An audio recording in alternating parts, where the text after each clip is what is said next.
Jonah chapter 1. The Lord gave this message to Jonah, son of Amittai. Get up and go to the great city of Nineveh. Announce my judgment against it, because I have seen how wicked its people are. But Jonah got up and went in the opposite direction to get away from the Lord. He went down to the port of Joppa, where he found a ship leaving for Tarshish. He bought a ticket and went on board, hoping to escape from the Lord by sailing to Tarshish. But the Lord hurled a powerful wind over the sea, causing a violent storm that threatened to break the ship apart. Fearing for their lives, the desperate sailors shouted to their gods for help and threw the cargo overboard to lighten the ship. But all this time, Jonah was sound asleep down in the hold. So the captain went after him.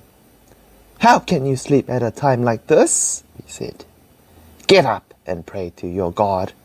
Maybe he will pay attention to us and spare our lives." Then the crew cast lots to see which of them had offended the gods and caused the terrible storm. When they did this, the lots identified Jonah as the culprit.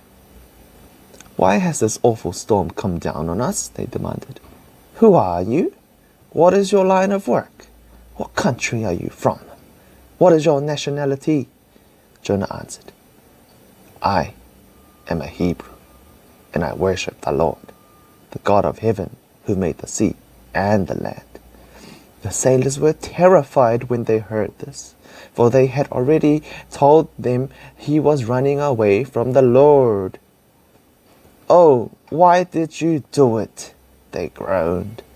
And since the storm was getting worse all the time, they asked him, "What should we do to you to stop the storm?" "Throw me into the sea," Jonah said, "and it will become calm again. I know that this terrible storm is all my fault." Instead, the sailors rowed even harder to get the ship to the land. But the stormy sea was too violent for them, and they couldn't break it. They couldn't make it. Then they cried out to the Lord, Jonah's God. "Oh Lord," they pleaded, "don't make us die for this man's sin, and don't hold us responsible for his death. Oh Lord, you have sent this storm upon him for your own good reasons." Then the sailors picked up Jonah and threw him into the raging sea, and the storm stopped at once.